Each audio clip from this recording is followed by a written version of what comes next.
Halo guys, jumpa lagi bersama Mimin. Terima kasih sudah mampir dan mendukung channel kami, sehat selalu buat kalian semua. Oke, kita langsung ke alur ceritanya.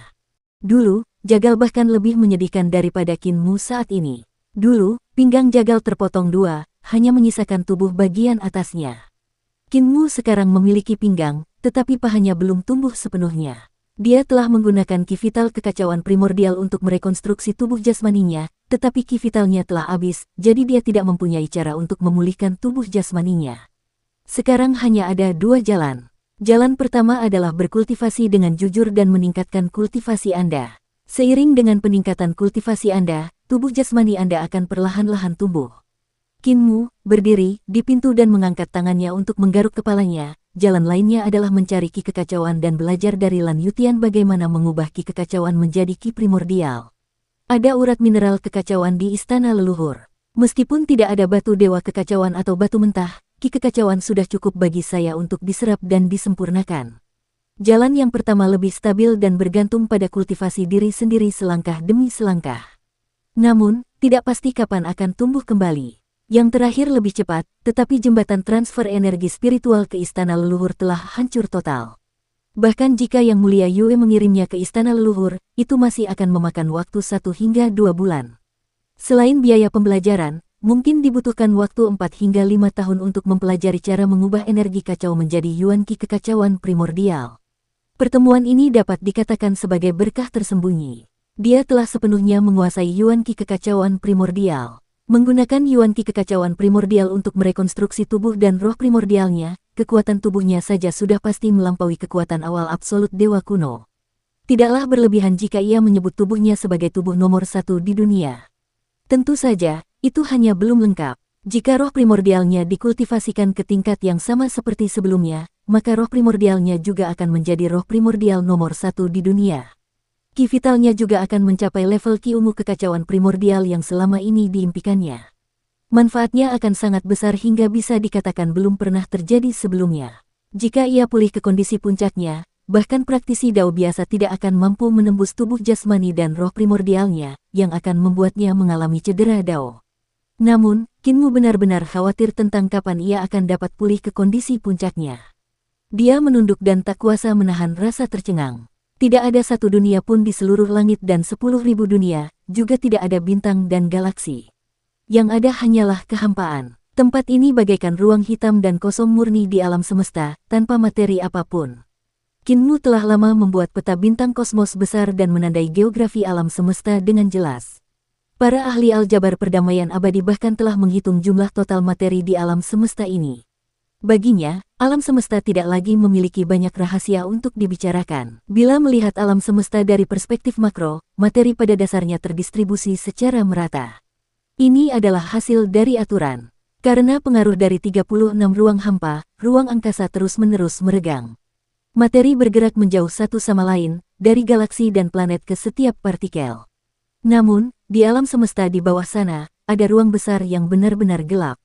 Tidak ada materi, yang merupakan sesuatu yang hampir mustahil terjadi. Kinmu tercengang. Ia teringat pada tanah terlantar tempat kekosongan terakhir telah membuang sampah yang tak tercerna. Tanah terlantar itu tampaknya sesuai dengan tempat ini. Mungkin aku dapat menemukan tanah terlantar dari kehampaan sejati dari tanah kehampaan ini. Kinmu berdiri di pintu dan melayang tanpa tujuan, mencari referensi yang dapat menentukan posisinya. Kata-kata di pintu ini tampaknya adalah segel. Dia mengendalikan pintu untuk menahan angin dingin sambil memperhatikan kata-kata yang tertulis di pintu. Kata-kata tersebut sangat kuno dan terbentuk di alam semesta prasejarah. Kata-kata tersebut berbeda dari kata-kata lain di masa kini. Jika seseorang ingin memahami arti kata-kata tersebut, mereka hanya dapat memulai dari rune paling dasar yang membentuk kata-kata tersebut. Rune yang membentuk kata-kata itu sangat banyak jumlahnya, tetapi jika seseorang menguraikan bahasa Dao dalam rune, mereka akan dapat menyimpulkan makna dasar kata-kata itu. Ini adalah metode untuk menguraikan kata-kata prasejarah. Tanah kehampaan ini luar biasa luasnya, dan tidak mudah untuk menemukan dunia surgawi yang familiar. Kinmu memilih untuk berdiri di pintu dan mengapung melawan angin dingin. Angin dingin kehampaan tak mampu melelehkan dirinya dan pintu, jadi arah angin adalah untuk mengirimnya kembali ke tanah terlantar. Selama ia berjalan melawan angin, ia akan mampu meninggalkan tanah kehampaan ini dan menemukan dunia surga yang dikenalnya. Pada saat itu, dia akan dapat menentukan posisinya di alam semesta, dan begitu dia meninggalkan Ultimate Void, dia akan dapat kembali ke dunia asalnya. Roh primordialnya memasuki mata vertikal di jantung alisnya, siap untuk memeriksa ekologi botol surga dan melihat apakah masih bisa memungkinkan miliaran orang perdamaian abadi, dewa, dan setan untuk bertahan hidup. Lan Yutian memandang roh primordialnya yang hanya seukuran kacang kecil dan memiliki ekspresi aneh. Seberapa luaskah roh primordial Kinmu sebelumnya? Sekarang setelah direkonstruksi dengan ki vital kekacauan primordial, ukurannya hanya sebesar kecambah kacang dan sangat kecil. Kinmu memeriksanya dan menemukan bahwa selain orang-orang dari Eternal Peace, ada juga iblis dan dewa iblis di dunia Dutian. Jumlah mereka sangat banyak dan jumlahnya miliaran. Kecepatan perkembangan iblis sangat cepat, dan konsumsi sumber dayanya juga mencengangkan. Struktur ekologi di dalam botol itu sangat berbahaya. Seni penciptaan yang luar biasa saja tidak cukup untuk meringankan tekanan pada ekologi. Saya mungkin bisa bertahan selama 2 bulan lagi. Mata vertikal di tengah alis Kinmu terbuka, dan dia menganalisis rune dalam kata-kata prasejarah secara terperinci. Dia mendaftarnya satu persatu, dan dia juga membaca makna rune satu persatu. Kemudian dia perlahan membacanya dalam bahasa Dao. Setelah beberapa hari, Kinmu akhirnya mengerti kata-kata di pintu. Ekspresinya aneh. Kata-kata di pintu itu secara kasar berarti bahwa Tuan Muda Tertua Istana Miluo telah menyegel musuh bebuyutan Istana Miluo, selamanya menekan kekosongan terakhir sehingga musuh ini tidak akan pernah bisa melarikan diri. Musuh bebuyutan Istana Miluo, Tuan Muda Tertua Istana Miluo telah menyegelnya secara pribadi. Kinmu sedikit tercengang. Tuan Muda kedua Istana Miluo adalah Dewi Lubang Pembuangan, dan kemampuannya begitu kuat sehingga bahkan malapetaka besar di alam semesta tidak dapat memusnahkannya. Kemampuan Tuan Muda Tertua ini mungkin bahkan lebih kuat, dan dia dekat dengan keberadaan Tuan Istana Miluo. Jika dia harus menyegel dan menekannya secara pribadi, lalu siapa musuh bebuyutan Istana Miluo ini? Apakah ini terlalu mudah? Atau apakah ini kehidupan yang menakutkan? Pikirannya menjadi aktif. Di alam semesta masa lalu, ada sejumlah besar eksistensi kuat yang belum bergabung dengan Istana Miluo, dan Pendeta Agung Spirit Jade adalah salah satunya. Tentu saja, kemampuan High Priestess Spirit Jade tidak terlalu tinggi dan tidak dapat dibandingkan dengan Tuan Muda Istana Miluo, tetapi dia masih memiliki sarana untuk bertahan hidup dari malapetaka besar hidup dan mati. Selain Gyokro Supremasi, seharusnya ada eksistensi lain yang bahkan lebih kuat. Dari kata-kata yang ditinggalkan di pintu oleh Tuan Muda Istana Miluo, tidak hanya Istana Miluo di alam semesta prasejarah.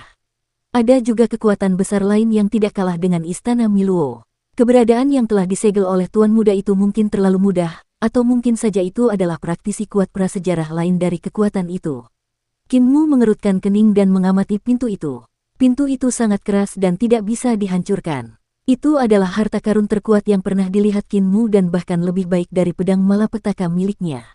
Mampu memurnikan harta karun seperti itu dan hanya memperlakukannya sebagai pintu, dapat dilihat betapa pentingnya Tuan Muda Tertua bagi makhluk yang tertindas itu.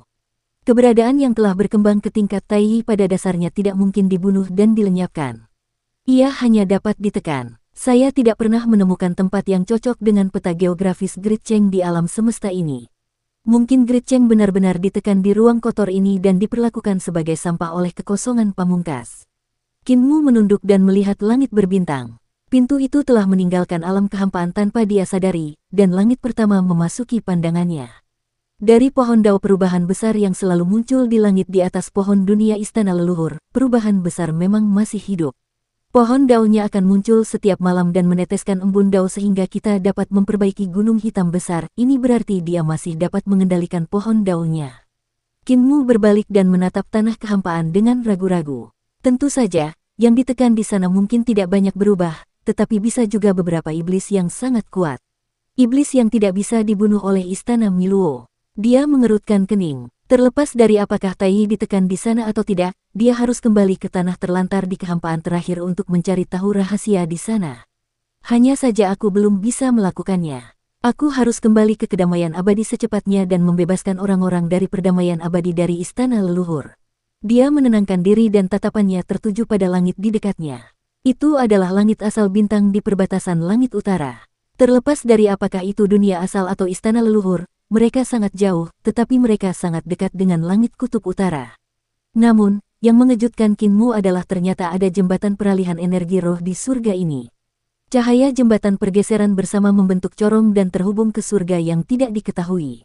Untuk tempat terpencil seperti itu yang terletak di perbatasan alam semesta dan dekat dengan surga kutub utara, surga tidak akan membangun jembatan pergeseran energi spiritual. Ada jembatan pergeseran energi spiritual di sini, jadi itu pasti tidak terhubung ke surga. Mata Kinmu berbinar, dan dia segera mengendalikan pintu untuk terbang keluar dari kekosongan terakhir menuju surga sumber bintang. Dengan kecepatanku, aku butuh waktu 5 hingga 6 bulan untuk pergi ke dunia asal. Selama waktu itu, aku khawatir orang-orang di Hutian akan mati dalam skala besar. Namun, ketika aku mencapai surga sumber bintang, aku dapat memasok mereka untuk sementara dan melanjutkan perjalanan untuk jangka waktu yang lebih lama. Setelah 2 hari, ia tiba di surga sumber bintang, dan ia melihat bahwa surga itu sebenarnya lebih kaya daripada yang ia bayangkan. Surga itu tidak tampak seperti tempat yang sangat dingin. Sebagian besar orang yang menetap di sini adalah dewa dengan garis keturunan kura-kura hitam. Dibandingkan dengan garis keturunan Tengsi dan kura-kura hitam, mereka jauh lebih rendah. Mereka seharusnya adalah dewa tingkat rendah yang terbentuk dari perpaduan garis keturunan banyak ras. Selain para dewa, dia juga melihat manusia, setan, dan ras pasca natal lainnya. Manusia membangun banyak pabrik di sini dan mempekerjakan para dewa surga sumber bintang untuk bekerja. Mereka melebur tambang dewa dan menempa senjata dewa, dan bisnisnya sangat ramai. Kinmu menghentikan seseorang untuk bertanya, tetapi orang itu jelas tidak mengenali Kinmu, jembatan pergeseran bersama. Dia bertanya, tentu saja dibangun oleh perdamaian abadi. 6 tahun yang lalu, guru kekaisaran memerintahkan untuk terhubung ke surga lain, dan si Puhe memerintahkan utusan perdamaian abadi untuk datang ke sini melalui surga lain. Mereka menandatangani kontrak perdagangan dengan penguasa surga dan membantu mereka membangun jembatan pergeseran bersama energi roh. Mereka membangun banyak cabang pabrik manufaktur perdamaian abadi di sini. Si Yunxiang masih sangat efisien dalam menangani masalah. Kinmu tersenyum, ia berpikir dalam hati, perdamaian abadi bahkan telah membangun jembatan peralihan energi spiritual di surga-surga paling terpencil di sumber bintang, yang berarti bahwa sebagian besar surga lainnya juga saling berbisnis. Ini adalah hal yang baik. Jembatan peralihan ini mengarah pada perdamaian abadi, jadi kita dapat membiarkan orang-orang di surga pot pergi secara berkelompok untuk menuju perdamaian abadi. Dia menghela napas panjang lega. Jika dia langsung melangkah ke jembatan pergeseran energi roh, itu pasti akan menyebabkan pergeseran energi roh yang tak tertandingi. Itu bahkan mungkin melampaui batas altar pengorbanan dan menyebabkannya runtuh.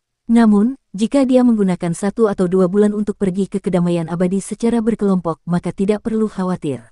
Orang itu melihatnya berdiri di papan pintu dan tidak memiliki kaki. Dia benar-benar menyedihkan, jadi dia menghadiahinya dengan 2 koin kelimpahan besar. Jangan mengemis dan mempermalukan kedamaian abadi kita.